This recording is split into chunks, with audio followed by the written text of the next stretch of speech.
The secretary at the Rancho Tehama Elementary School made a split-second decision on a Tuesday morning last month, to get all the children inside the building within seconds of hearing gunshots. Because that call was made then, 47 seconds later, we had a completely locked down school.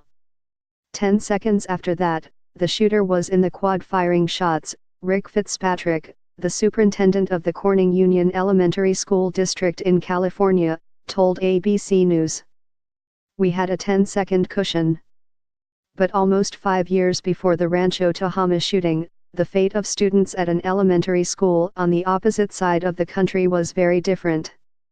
On December 14, 2012, 20 first graders and 6 educators were killed at Sandy Hook Elementary School in Newtown, Connecticut.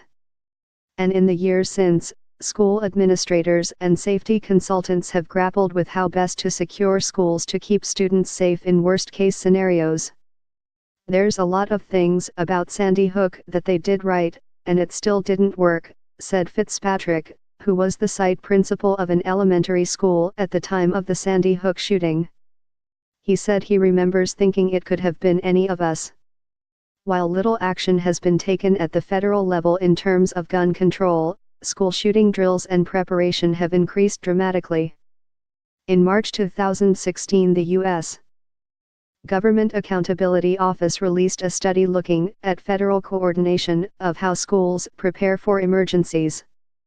The study cited the Sandy Hook shooting as one of the motivators and found that 40 states required individual schools to conduct emergency exercises, and 32 states required school districts to conduct such exercises. The nature of the exercises mentioned in the report, however, was not specified. But just how students and teachers should prepare to face active shooter situations has been the subject of intense debate.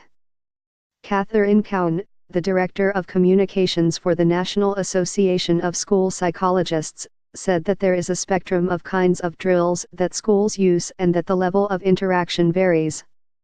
Options include simple, announced lockdown drills and the much more controversial full-scale simulations, which sometimes feature actors with air rifles simulating shooters and local law enforcement officers responding to the scene.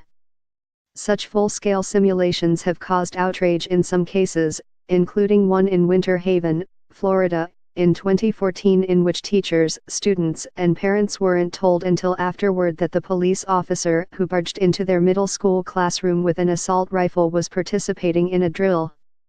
It is not possible to know exactly how many schools are doing full-scale simulations versus other types of drills along the spectrum of training possibilities. However, it is pretty clear that it is exponentially more than before Newtown, Cowan told ABC News. She said that law enforcement officials and school administrators need to understand the cost-benefit and risks associated with whatever it is they choose to do, including the potential psychological and emotional impacts of full-scale simulation. The shift from solely using shooting drills to incorporating possible action by teachers and students against a would-be attacker started before Sandy Hook, experts said.